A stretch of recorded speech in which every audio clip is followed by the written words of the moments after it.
smarter than burning everything down. And that is exactly why tonight matters.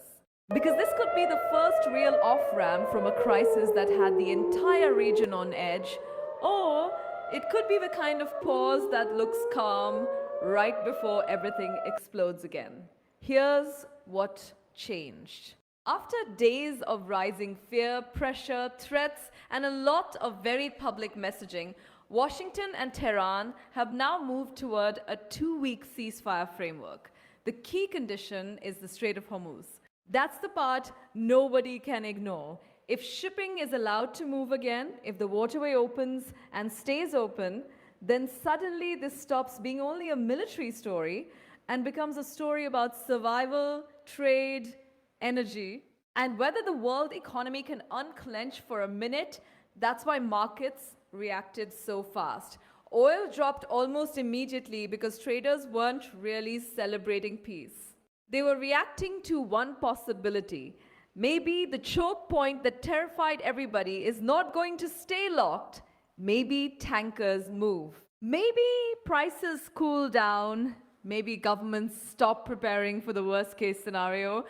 But markets are emotional, and politics in this region can turn in a heartbeat. So before anybody starts acting like this is a clean diplomatic victory, slow down.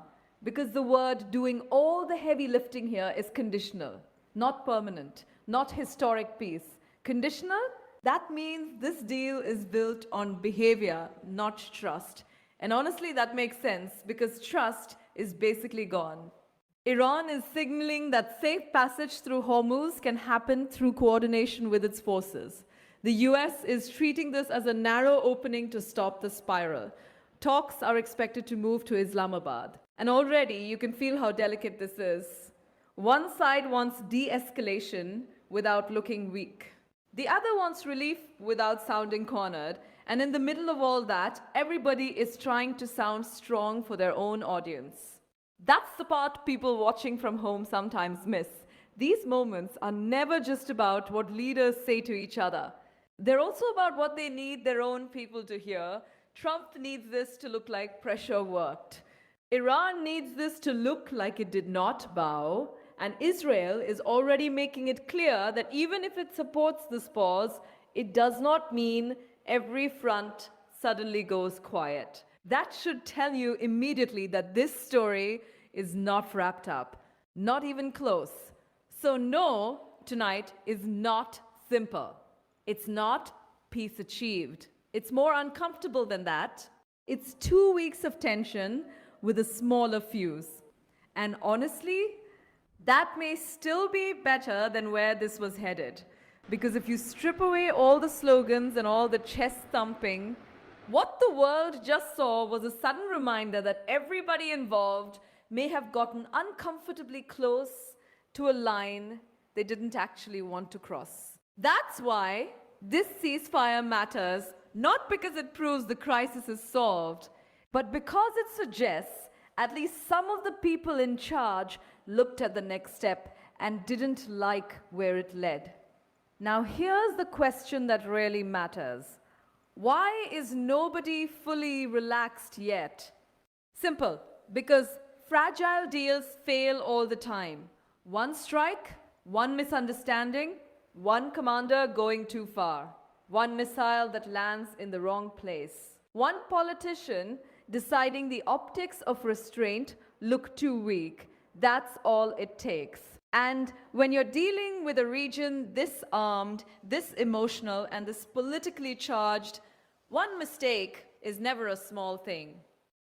That's why even tonight, with headlines talking about a ceasefire, the real mood is not celebration, it's suspicion. You can feel it in the way people are discussing the deal. Not with joy, with caution. A lot of people are asking the same question, is this a real pause or just a tactical pause? And I think that question is fair, because the 2-week length tells its own story. If this were full confidence, if both sides believed the hard part was over, you would expect something broader, stronger, more settled. 2 weeks feels like a test, a trial run, a political timeout. The kind of arrangement people agree to when they want to stop the bleeding without promising too much. And honestly, that may be the smartest thing available right now. Not glamorous, not dramatic, just smart. The truth is, full peace deals don't usually arrive with fireworks. Sometimes they begin with something much less impressive: exhaustion, fear, economic pressure, public nerves, leaders realizing they've made their point and now need a ladder to climb down without admitting it. This may be one of those moments, but here's why the story is bigger than diplomacy. Because when Hormuz is in the headline, everyone feels it. Not just soldiers, not just governments. Everyone. That narrow strip of water is one of those places most people never think about until suddenly it starts deciding the price of everything: fuel, shipping, inflation, confidence. If that route opens and stays stable, the world breathes easier. If it closes again, the panic comes back fast.